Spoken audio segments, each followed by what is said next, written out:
শুভ সকাল আমার প্রিয় প্রিয় বন্ধু বান্ধবীরা, শুভ সকাল।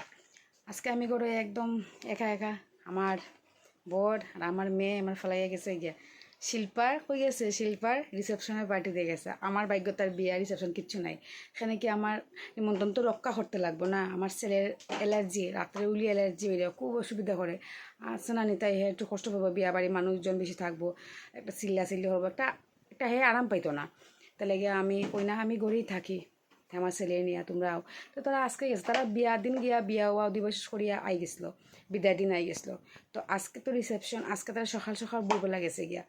তো আজকে প্রোগ্রাম আছে রাত্রে। তো প্রোগ্রাম সারিয়া শেষ করি আবার তারা কালকে সানডে, তা কালকে তারা গড়ে যাব। আজকে আমরা সারাদিন আমরা মা আর ছেলে খুব মজা করবো, আমরা মা আর ছেলে। আমার কিন্তু সকাল সকাল 5টার সময় উঠছে ঘুম থেকে উঠি। আমি সকাল 7টার ভিতরে আমার সব ঠাকুর দেওয়া শেষ হয়ে, আমি জানি যে গড়ে কেউ নাই, শিবারে কে রাখবো। অন্য সময় তো আমার মেয়ে রাখে বা আমার বর্মশাই রাখে, সে তো খুব চঞ্চল, তোমরা জানো শিবা খুব চঞ্চল। আর এই দেখো আমার ঠাকুর দেওয়া শেষ হয়ে গেছে সকাল সকাল। এই যে আমার ঠাকুর দেওয়া শেষ।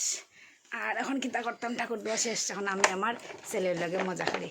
এই যে আমার ছেলে, না আমার ছেলে। শিবা টাটা করো, টাটা দো, টাটা দো, টাটা দো, tata, bye bye, bye bye বলো, বাই বাই, আসি না। ঠিক আছে বন্ধুরা, আমি আমার ছেলে মজা করি আর তারা বাবা আর মেয়ে কেন বিয়া বাড়িতে মজা করো। ঠিক আছে, টাটা।